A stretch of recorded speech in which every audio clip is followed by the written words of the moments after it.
Okay, good morning, everyone. My name is Sabrina Kofer, and on behalf of Choice and ACRL, I'd like to welcome you to today's program, From Classified to Collections, How the National Security Archive Transforms Government Secrets into Research Resources, which is sponsored by Clarivate. This session is one in a series of sponsored webinars from Choice and ACRL that addresses new ideas and developments of interest to the academic library community. I'll just put a couple links in the chat where you can register for upcoming webinars and watch previous webinar recordings. Before we get started, I'd like to point out just a few features of the webinar software.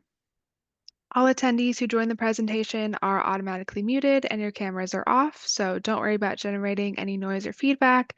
We've got that taken care of for you. In the main area of the screen, you can follow along with the presentation materials. To adjust the size of the slides or video, you can use the divider in the middle of the screen to slide the sizes to your liking. We are using the Q&A feature today. Please use it to ask questions of our speaker. We'll answer as many questions as we have time for at the end of the presentation, so please do type your questions into the Q&A module as they occur to you. You can also use the upvote feature to highlight questions you'd like or would like to be addressed. Also, there's closed captioning available for today's session. To toggle the automated captions on or off, please use the CC button on the bottom panel of your screen. Last, please note that we are recording today's program, and everyone who registered should receive a follow-up email with a link to the archive version and where to access today's slides. And with that, we are ready to get started, so I will hand it over to Andrew. Thank you. Thank you so much, Sabrina. We can go to the next slide. I'm Andrew Loss, and I'm the lead product manager for ProQuest's government document suite of products, and I'm excited to introduce Tom Blanton, director of the National Security Archive, located at George Washington University. The archive is a leading non-governmental user of the U.S. Freedom of Information Act, and its staff and fellows have published over 60 books and have won well over 30 different awards, including a Peabody, an Emmy, and a Polk Award. As the director of the nonprofit National Security Archive since 1992, Tom oversees an organization that has demonstrated a dogged determination to fight government secrecy, to file Freedom of Information Act requests, and to take government to court in the name of open government. The materials that the team at the National Security Archive have forced the government to declassify have been essential for furthering scholarship and investigative journalism. Now, Tom first began his FOIA journey as a journalist and started working with the archives in the mid-1980s with the Iran-Contra scandal. By my count, as deputy director and later as director of the archive, he's testified before Congress on at least 9 separate occasions on such topics as FBI compliance with FOIA requests, the overclassification of government information, the reclassification of previously declassified documents, the Presidential Records Act, WikiLeaks and the overreaction to it, and a host of other related topics. He's a past recipient of the American Library Association's James Madison Award for defending the public's right to know, has penned several books, and his articles have been published in the New York Times, Washington Post, Wall Street Journal, among others. Today, it's with great honor for me to introduce our speaker, Tom Blanton. Wow, thank you very much, Andrew, and thanks to Sabrina and ACRL for hosting this webinar. I'm coming to you live from the Gelman Library in George Washington University. So you can see that I'm right at home in a college and research library. And behind me, you can also see the books and the documents are growing, which is a pretty good feeling, especially given all the challenges that we're facing these days in open records and documents. Today, I'm going to try to introduce you briefly to the National Security Archive's secrets, how we go about our work, what our methods are, how we pry those previously classified documents out of a government that's usually pretty unwilling.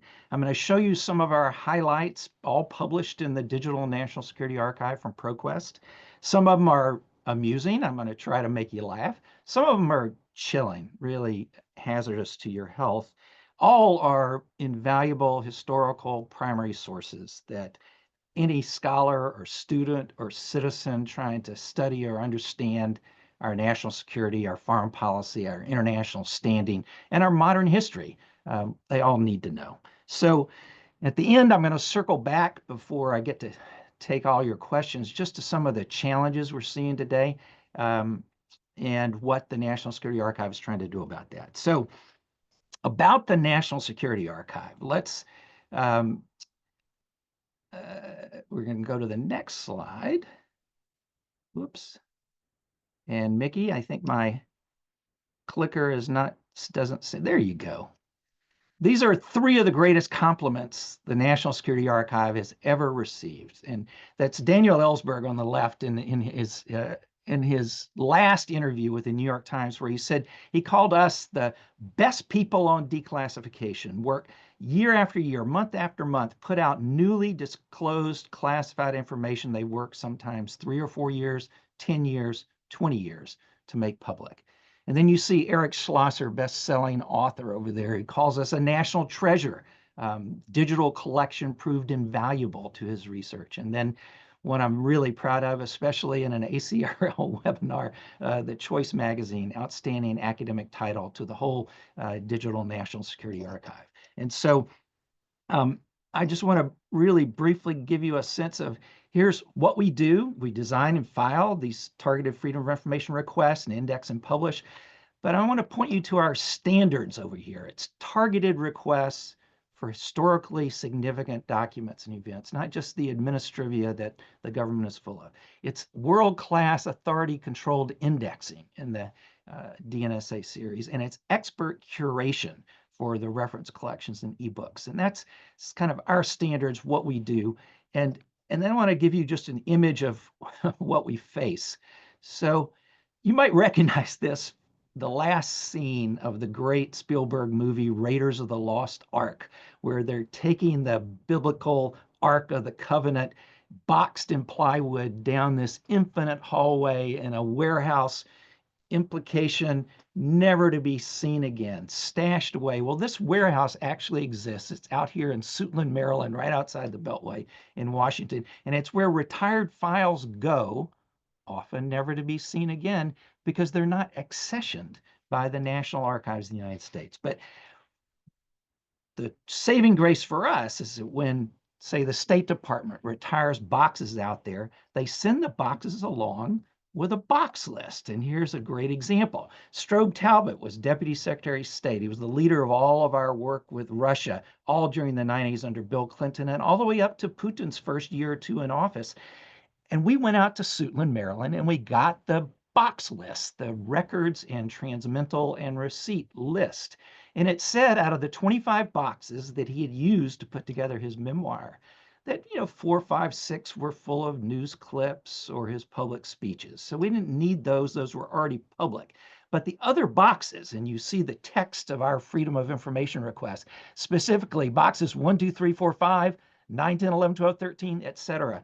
These were the core boxes picked by Strobe Talbot himself and by his research assistant, Derek Cholet. Now, you can tell your grad students there is life after research assistancy. So Derek went on to become Undersecretary of Defense for Policy in the Biden administration. So track from research assistant to high policymaker, it does happen.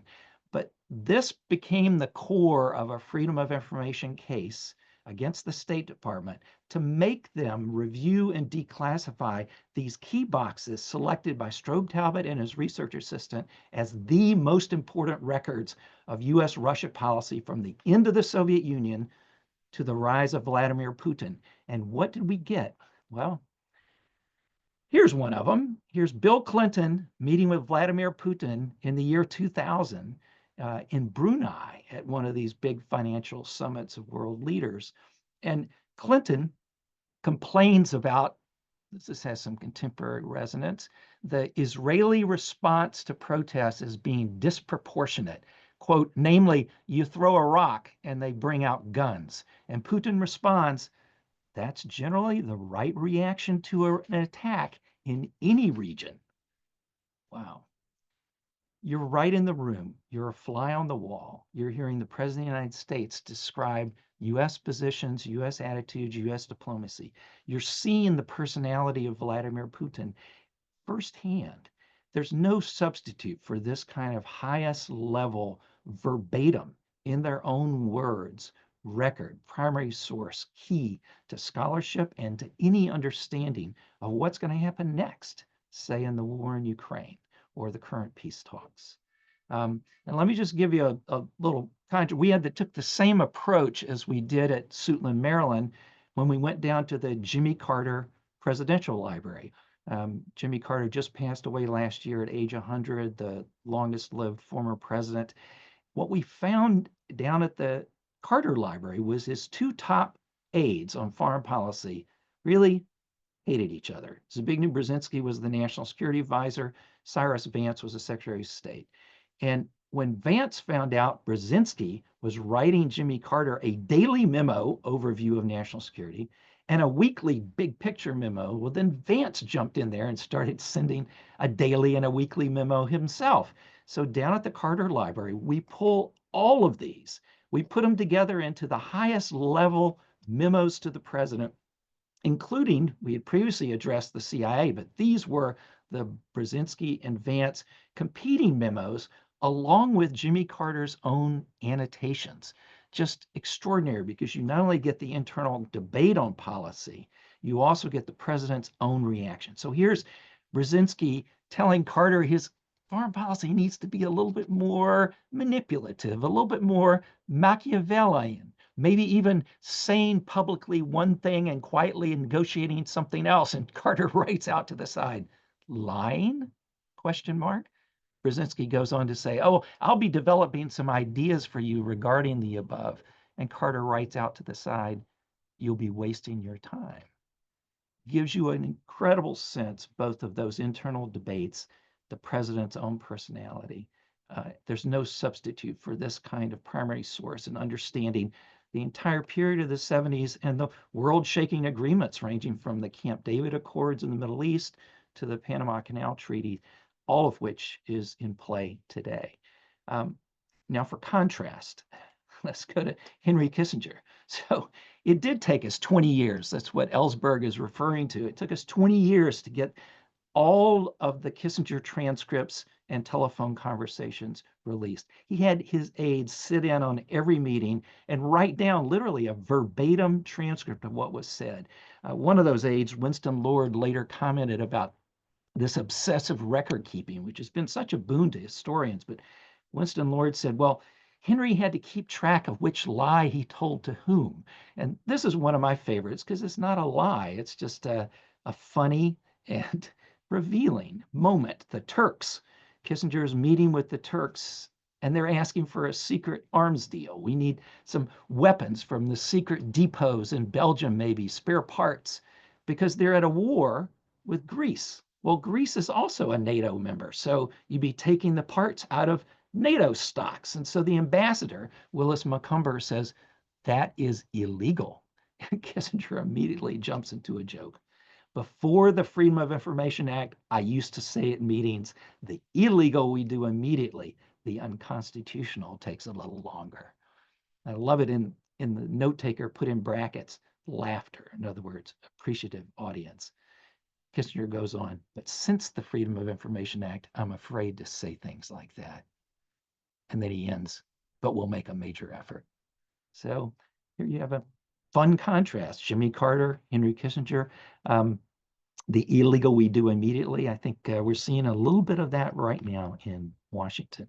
Let me go on to a core part of our method. We go after these internal government histories.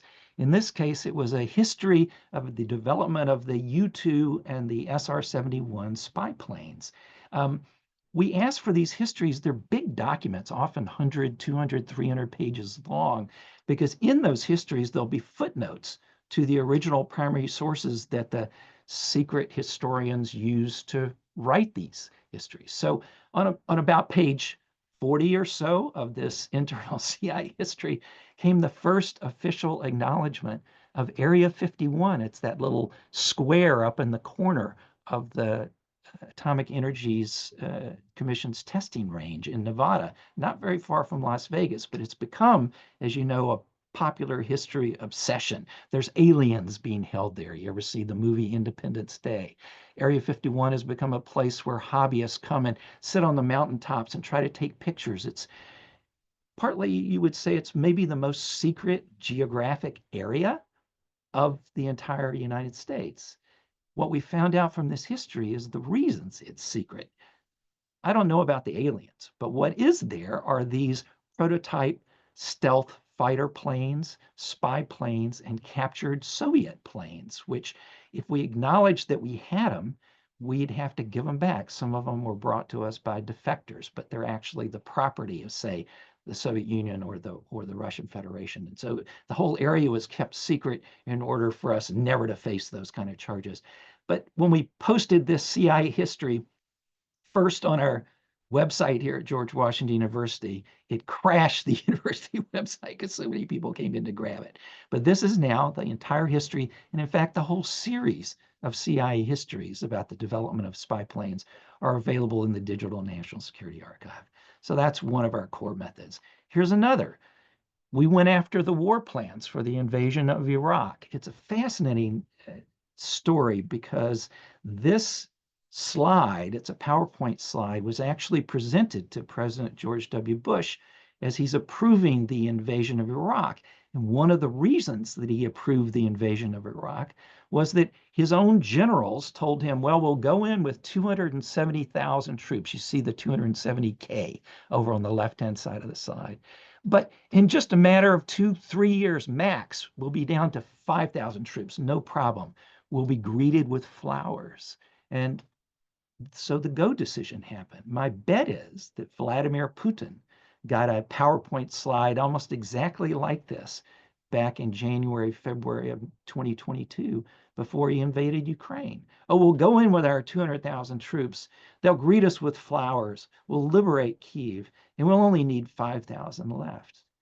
And it's from this kind of primary source that you begin to understand how the higher ups actually made those decisions that turned out so disastrously. We've got the entire record of the targeting of Iraq, the planning, the invasion, the occupation, all the way up to the time when Obama in 2011 pulled out the main American troops, a lot more than 5,000 of them there at that time, all in the Digital National Security Archive. And here, this one, we've just gotten loose, and it will be in an upcoming Digital National Security Archive collection on nuclear proliferation. This is a famous experiment called the Nth Country. They were wondering what's going to be the next country to get an atomic bomb. What are the barriers that would keep nuclear weapons from spreading around the world? John F. Kennedy at one point estimated there'd be 50, 60 countries with the bomb. Imagine that risk to human civilization. That is one of the great existential risks. Well, the Atomic Energy Commission had this idea at Lawrence Livermore Laboratory. Let's see, how long would it take a country to come up with a workable nuclear bomb design?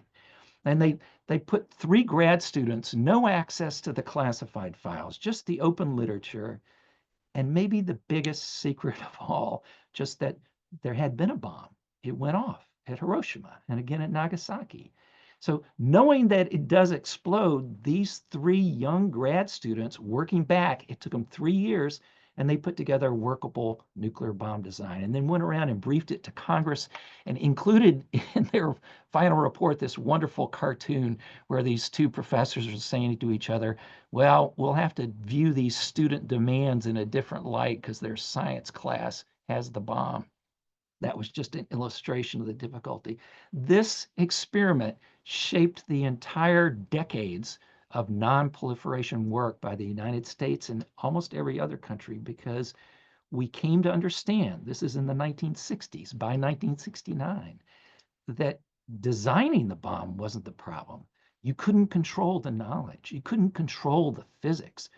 You had to control the fissile material, the actual innards of it. You could control the engineering specifications maybe by classifying them secret, but you needed to create entities like International Atomic Energy Agency or the Nuclear Suppliers Group or the whole Nuclear Non-Proliferation Treaty to prevent the spread of nuclear weapons and keep us safe. So we're going after these kind of documents, not the designs, but rather the policy documents. How do we keep the world safe in the future? What do students of nuclear weapons, the nuclear age, what do they need to know? If they're looking at an issue like Iran's development of nuclear bomb or North Korea's current program. This kind of original primary source can help them understand what those folks are up to and what the international community might be able to do to reduce the risk.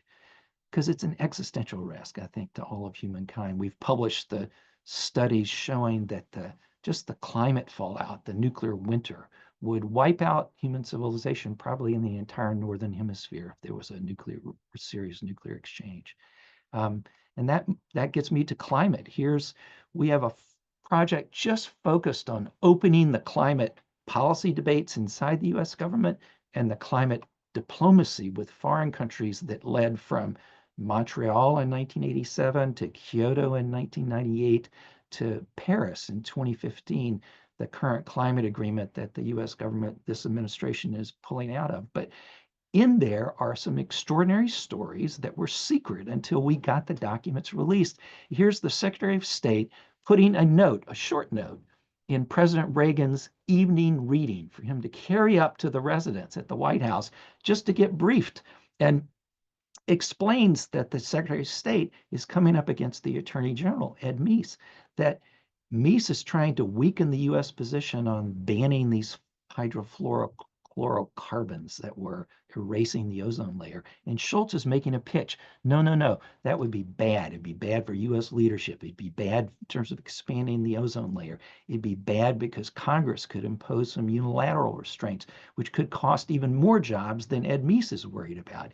And you can get at this debate that's been going on for decades on environmental issues and climate change between the folks who are focusing on just jobs, fossil fuels, whatever, and the folks who are taking a longer view. Here we know from Reagan's own diaries that in fact George Shultz told him, if the ozone hole keeps opening, if we don't do something to stop this, all those folks exposed to sunshine, like your Hollywood friends who go tanning by the pool, the number of skin cancer cases is going to go up by millions. And that cost benefit analysis, skin cancer versus getting rid of those hydrofluorocarbons and the jobs they then represented, that cost benefit was way more deadly if we let it go. Turns out this Montreal Protocol to save the ozone layer was perhaps the most successful multilateral treaty on climate of all time. It's probably held down the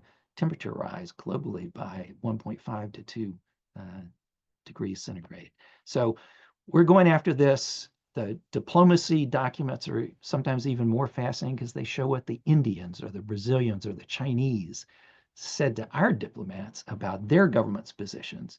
And if we can open those documents up, it actually empowers folks in India, in China, in Brazil to hold their own governments accountable and to understand their own government policy far better.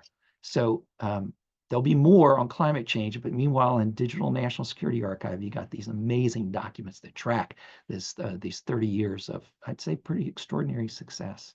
And now I got to get you something for your front desk at every ACRL library. Should have this document. It's in the latest Behavioral Sciences in the CIA collection published by the Digital National Security Archive. It's the CIA's own guide called Alcohol, a practical look at social and business drinking.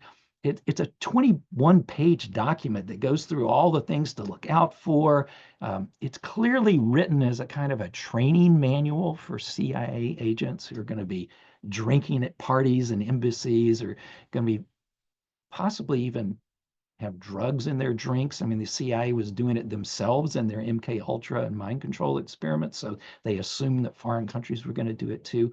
But my favorite part in this document, you should be handing out to your library visitors on, say, homecoming weekend.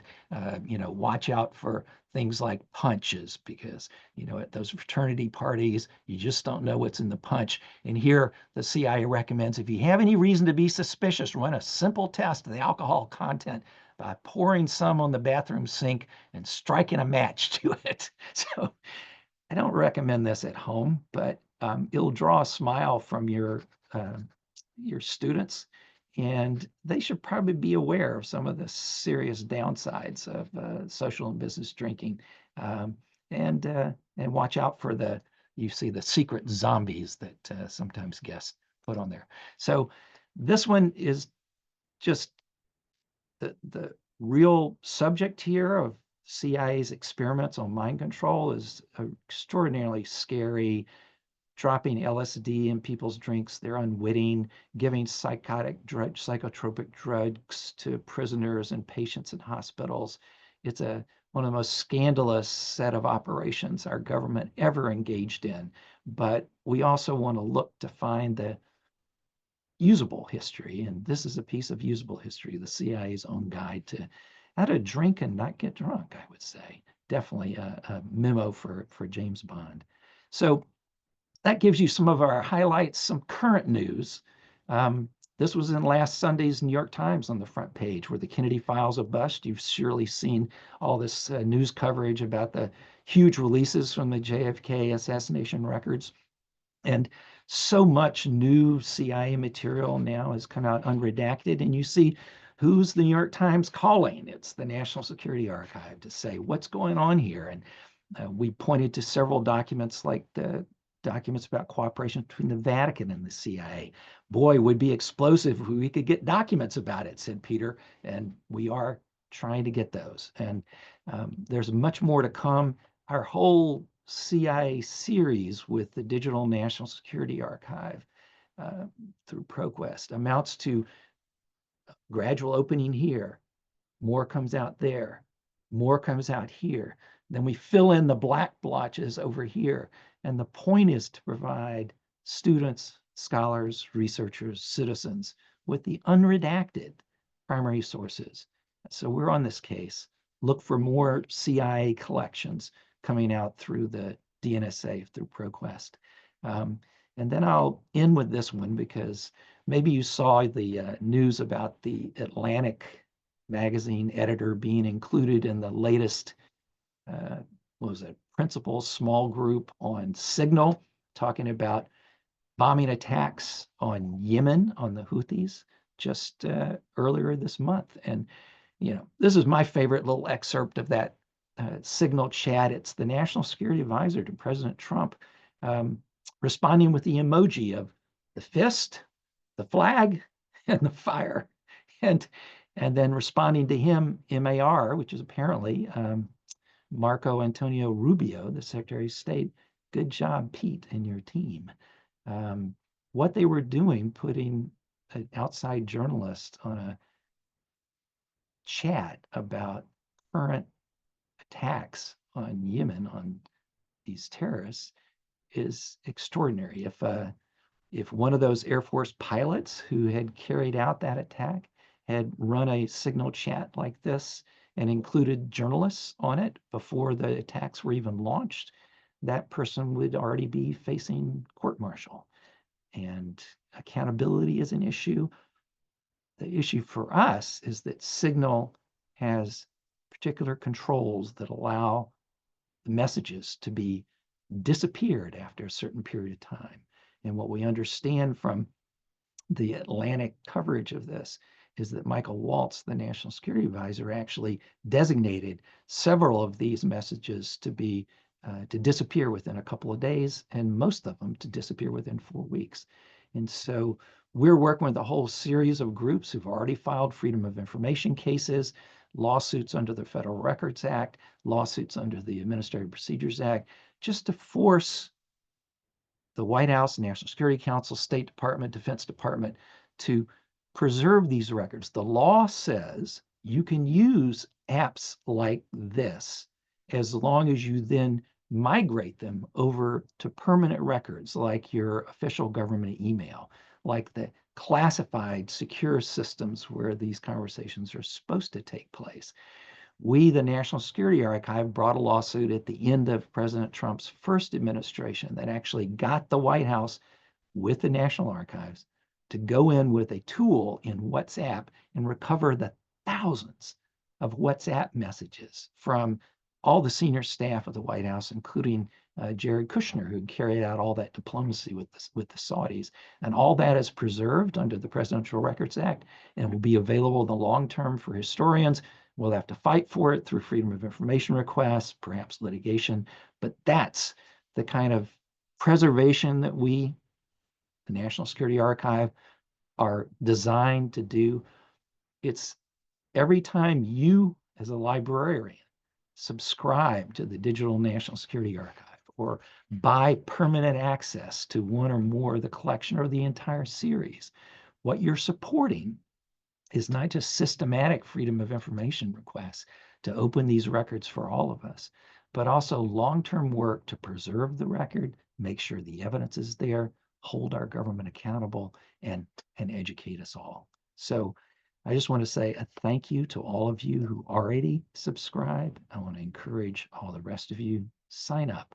It's a great cause, and it'll be a real honor for me to be working with you on saving our country's history and opening it up.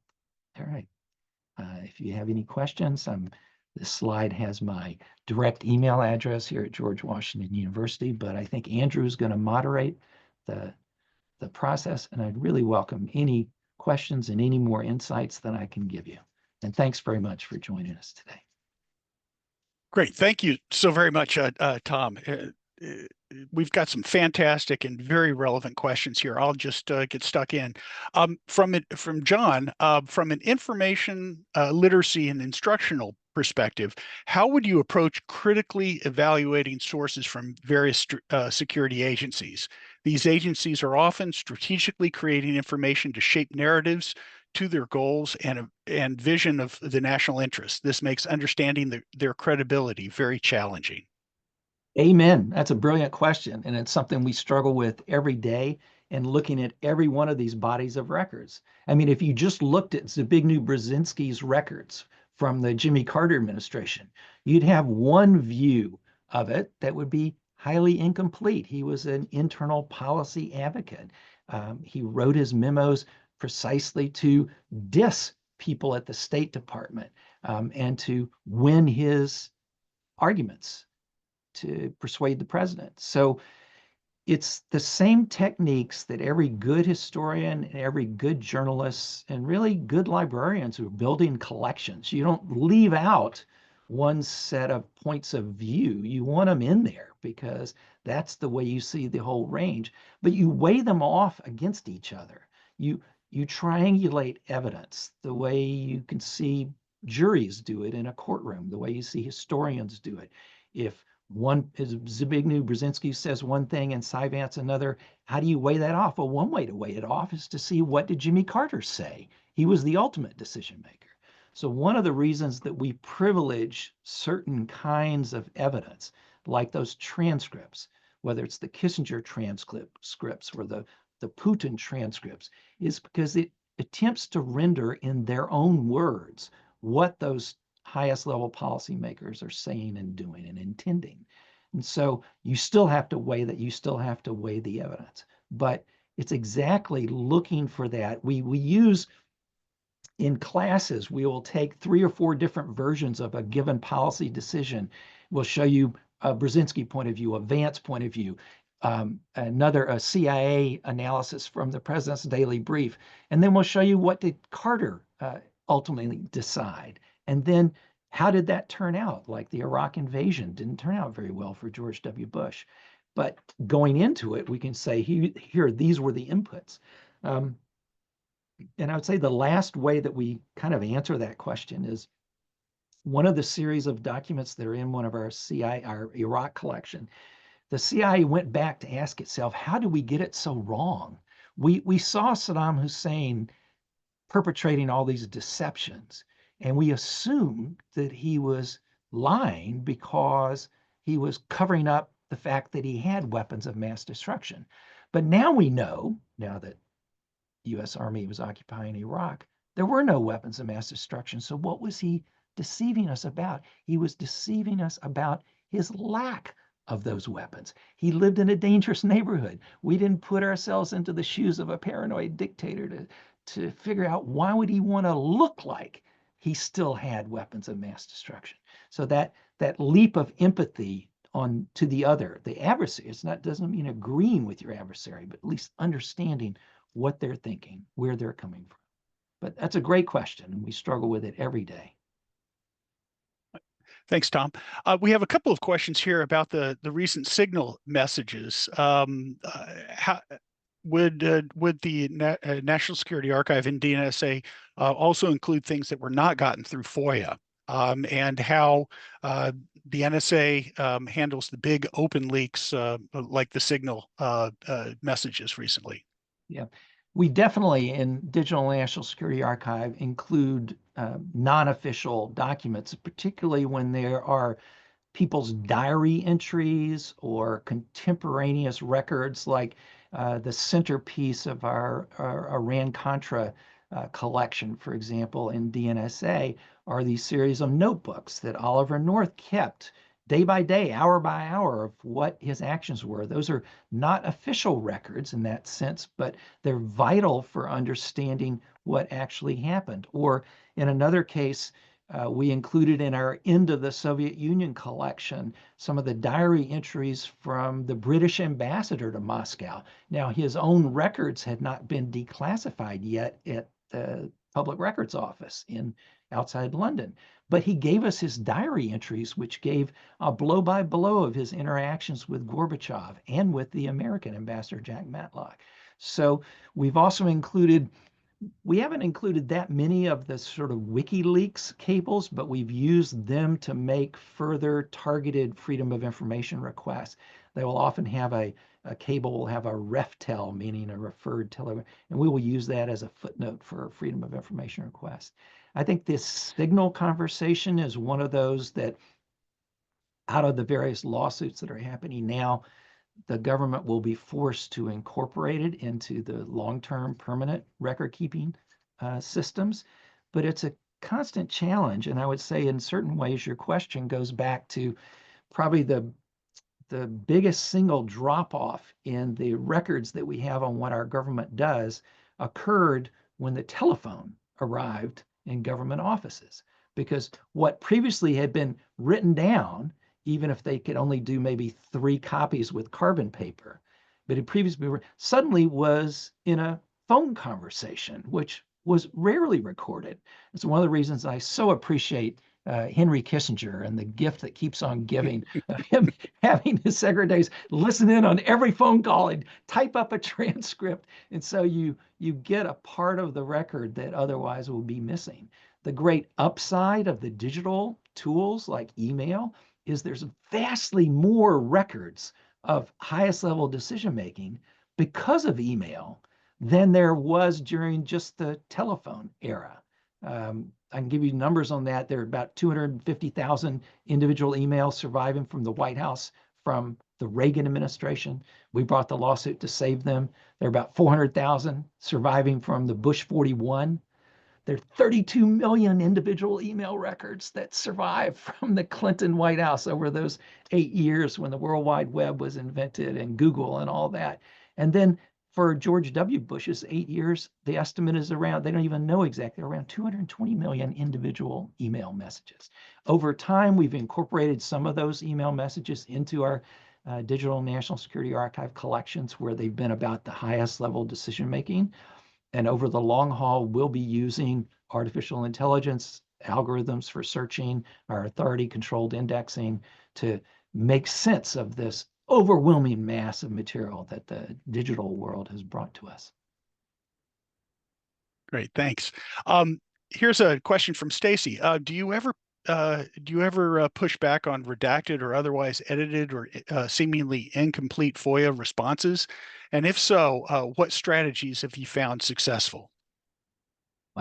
Always, I would say, when we get denials, we always try to appeal, because within an agency, say at the State Department, if we ask for a cable about this or that controversial subject, U.S.-Russia relations or the wars in Yugoslavia, and they deny us, saying it's still national security classified, an appeal goes to an internal panel at State Department that's composed of 3 ambassador level senior officials who are on rotations, meaning in between ambassador jobs. They're folks who previously been confirmed by the United States Senate.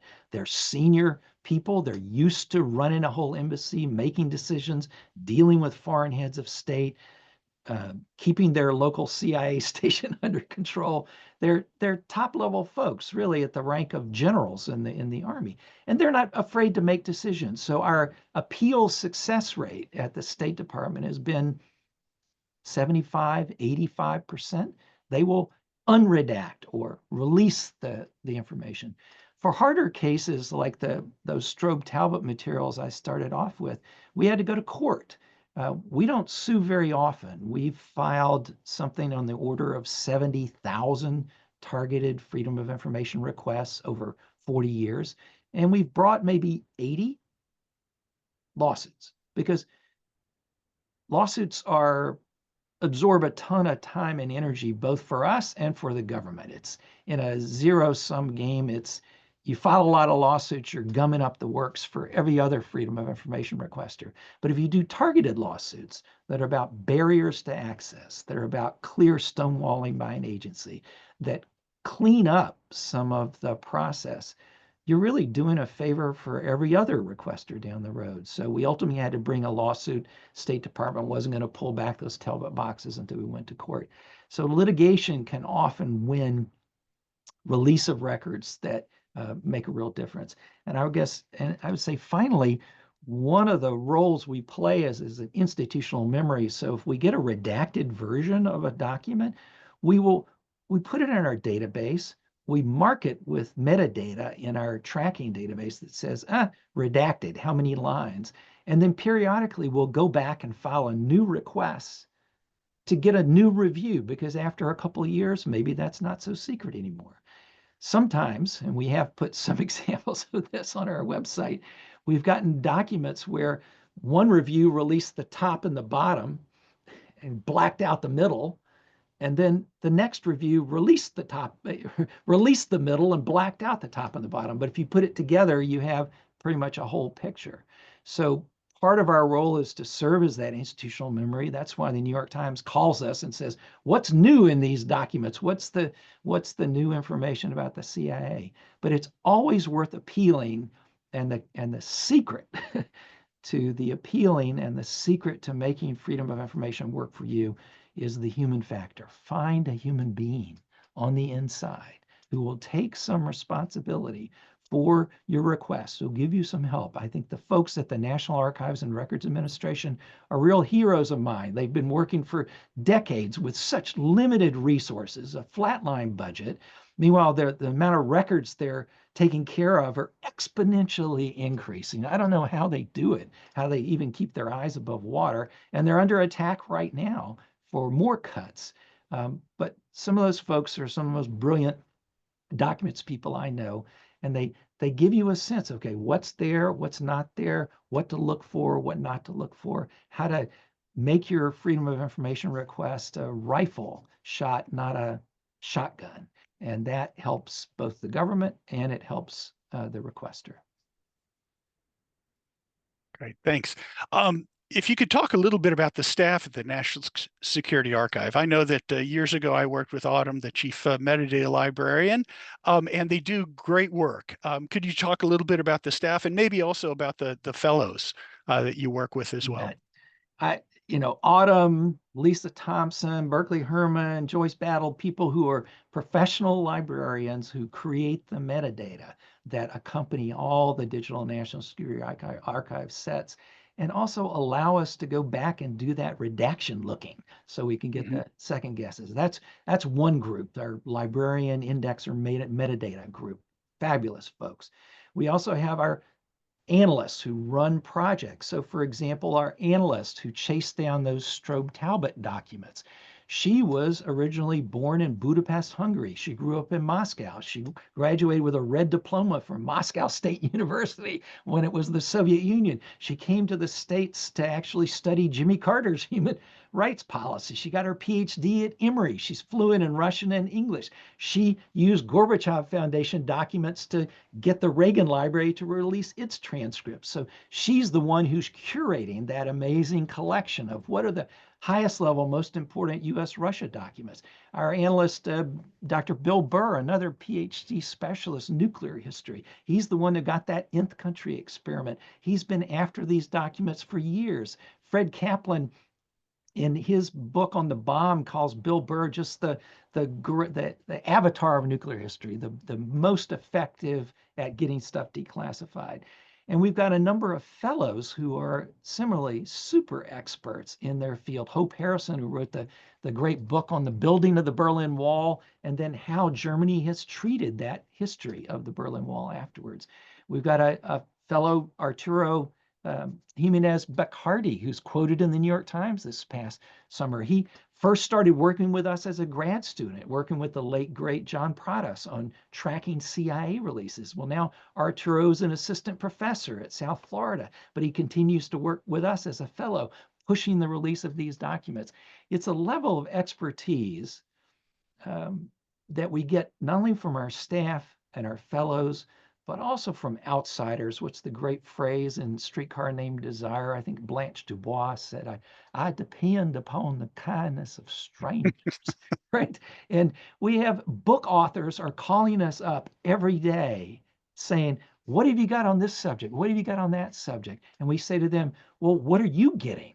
When you're interviewing people for your book, are you asking them to have documents in your basement? Do you have primary sources that you took home? Do you have a diary? How are you making sure that that evidence lives on in addition to your memoir? And those book authors have been just a bonanza for us. People like John Dingus or Eric Schlosser or Doug Waller's got a new book out on one of the top CIA operatives, Frank Wisner, where he quotes our documents, but then he's also opened up new documents. And that dynamic, we can't do it by ourselves. There's only 20 full-time folks and about a dozen part-time folks here at the National Security Archive. We're only about a $2.5 million annual budget, of which a big part of these royalties that come in through ProQuest from the Digital National Security Archive that really help keep us going. So, but our staff, I couldn't be more proud of them. I often joke that, they're the brains and I'm the mouth, but we have a great, I'd say our experience is every day we have new documents coming in from requests that we have filed, sometimes as long as 10 or 15 years ago, but it's really worth doing. Great, thanks.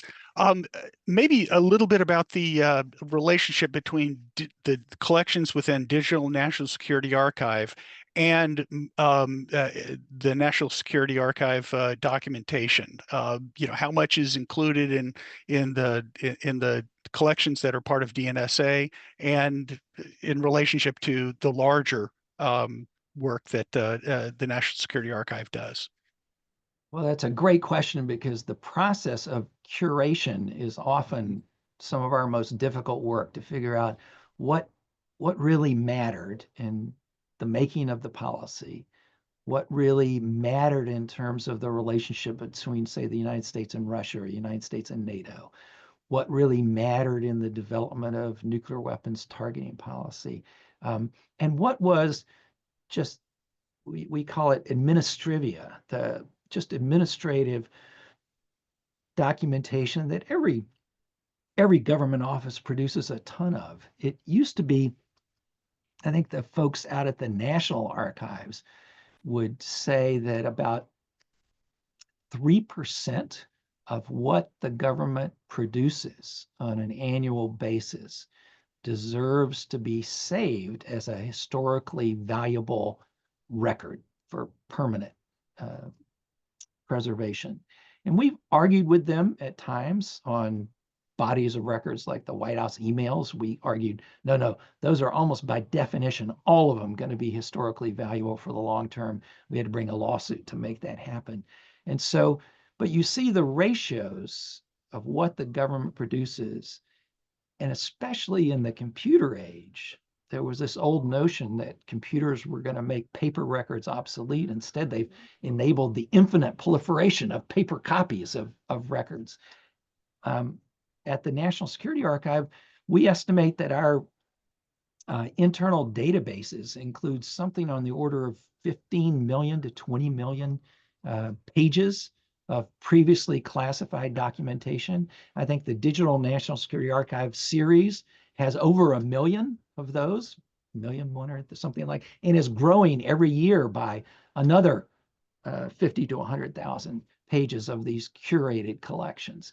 So we're doing, I would say, better than the 3% estimate that the National Archives does, but there's still there's a sweet spot for any researcher between dealing with a body of, say, 220 million White House emails from the W. Bush administration versus the core documents about, say, targeting Iraq, invading Iraq, occupying Iraq, and bringing those down to a body that you can get your arms around. You're still talking. I mean, I think in those two Iraq invasion war collections, you're still talking 30, 40,000 pages. It's going to take somebody working on a dissertation months to go through those and make their own decisions of what was really revelatory to them, what really advances their story, and comparing that to the literature that's also already out there. But you're absolutely right, Andrew, in this question. It's a fraction, but we'd like to make it a larger and larger fraction over time, because at some level, the researchers and scholars and students will have more and more tools, especially through artificial intelligence and computers, to be able to analyze more and more evidence all at once.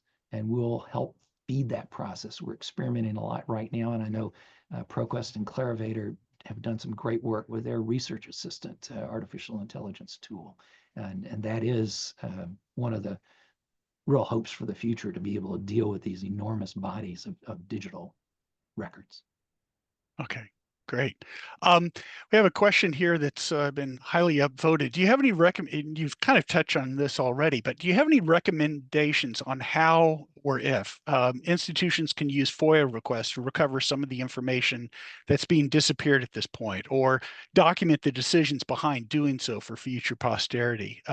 He was thinking of material that's being removed from websites like health data and reports, or accomplishments of service members who are members of marginalized communities, for example. Amen.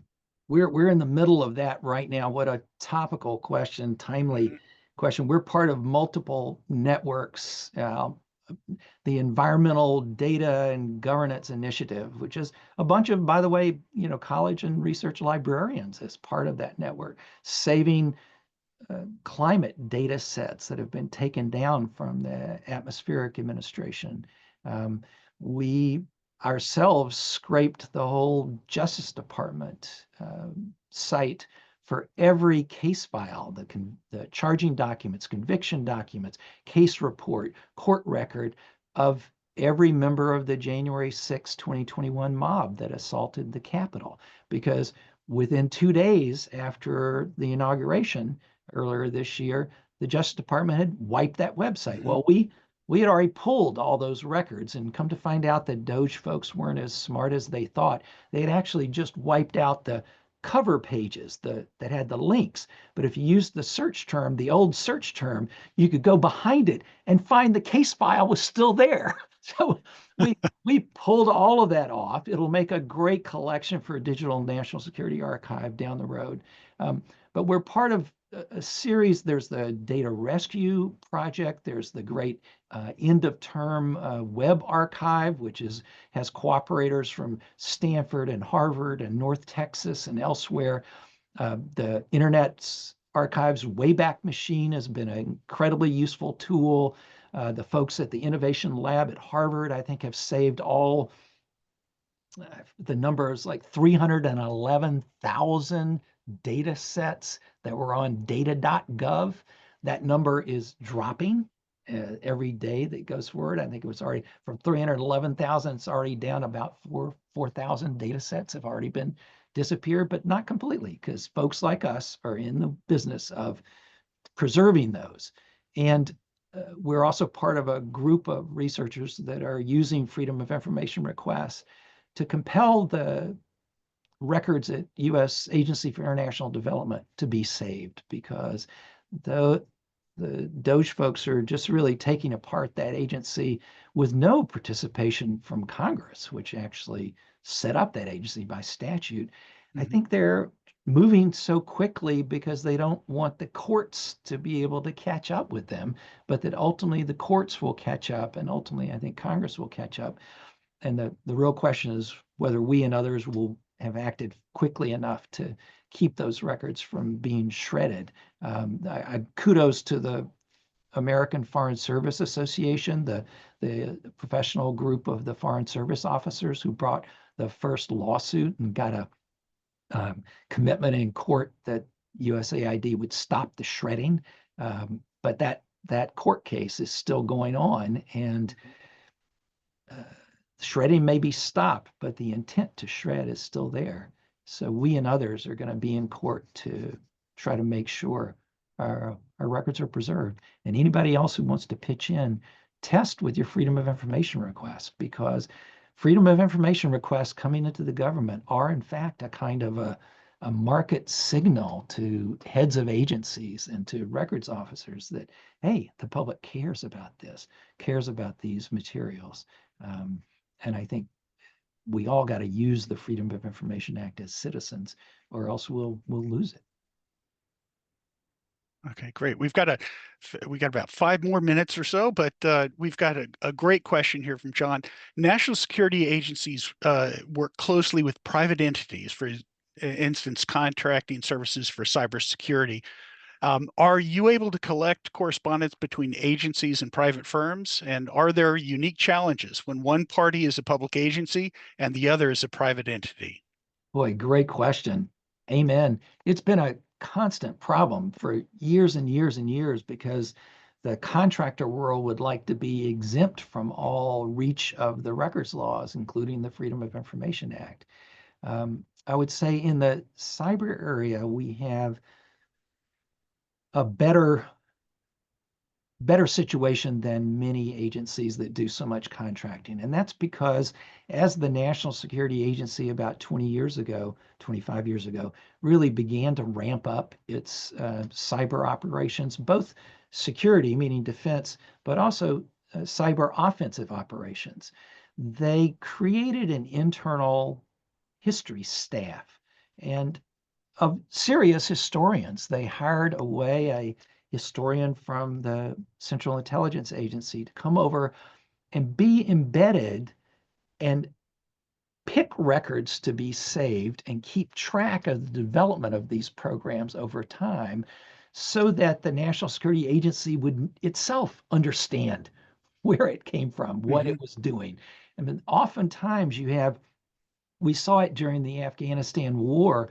One of the inspector general's reports on the Afghanistan war commented that every 2 to 3 years, the commander of the general commanding the Afghanistan war would rotate out along with all of his senior aides. And the phrase was a self-inflicted lobotomy, right? You lose the institutional memory about what worked and what didn't work. Well, in cyber, the National Security Agency, to its credit, has embedded a historical process so itself can keep track of what's going on. I wouldn't say that we've been very successful yet in getting much of that declassified. There are probably some good reasons for that because those are current capabilities on cyber, both defense and offense, that as an American citizen, I wouldn't necessarily want, say, the Russian hackers in St. Petersburg to know. So I think the government would have a good claim about the real need for that secrecy, but they have released some key documents from Glowing Symphony and a couple of the cyber operations. We've published those. We'll continue to seek others. And we have some reassurance that at least on the inside, they're taking the history seriously. So, and that includes the relationships with the contractors, which are otherwise very difficult to get. So it's a classic case where you need people on the inside with professional ethics, who understand the records laws, who understand the need to know your own history to be able to do the future right. And you need people on the outside like us who are holding them accountable, pushing the envelope, bringing pressure, and helping save those records. Well, we're almost out of time, but I think we have time for one more if we squeeze it in fast. Is there a certain period of time that needs to pass before you receive materials, or does it depend on the security level of it? Totally depends on the security level. I would say, judging by the signal chat that the Secretary of Defense just had 2 weeks ago, the security levels seem to be dropping dramatically. I wouldn't recommend that. I mean, I think if you've got American service people going into danger, you need to keep that pretty close hold. But it does totally depend. If say on nuclear weapons, you have a workable design from those grad students in the 1960s. Well, that's a workable design that probably the Iranians would love to have a copy of. So you could keep that secret, and frankly, our experts wouldn't really protest keeping that secret. It's still a usable danger, right? But the discussion about where nuclear weapons could spring up, what countries are likely to be proliferators, who's stealing what designs, that needs to be public because we all have to be on the watch. So it very much depends. There's no set period. Under the Freedom of Information Act, I can file a request, and did, for Pete Hegseth's signals chat on Yemen. And because parts of it are public, it's very hard for them to say, no, no, no, that's classified. In fact, they keep saying publicly, it's not classified, it's not classified. Good. So let's release the rest of it, right? So it very much depends. There's no kind of 30-year rule like there is in Great Britain for Foreign Office records and Prime Minister records. And we can ask for anything this month. But usually passage of time has to happen to make it all work. Yeah. Well, thank you so very much, Tom, for a fantastic talk. The questions were insightful and right on point. Everyone should be proud of the work that the archives have done over the years. And I'm lucky to be part of the partnership between ProQuest and the archive. And even though I poke around, DNSA every single day, I learned so much today. So thank you so very much. Thank Again, you very much. And thank you, Sabrina, very much, and ACRL. Heroes. Yeah, thank you so much, Tom, for taking the time to present today. And thank you, Andrew, for moderating the discussion. And thanks to our attendees for your questions and your comments. I'd like to remind our viewers that we did record today's program, so be on the lookout for a follow-up email from Choice and ACRL with a link to the recording and where to access today's slides. Also, if you have a few minutes after the presentation to fill out a brief survey, we would really appreciate it. So thanks again to all of you out there for joining us. We hope you learned something new from the webinar and hope to see you again soon on another session. thank you.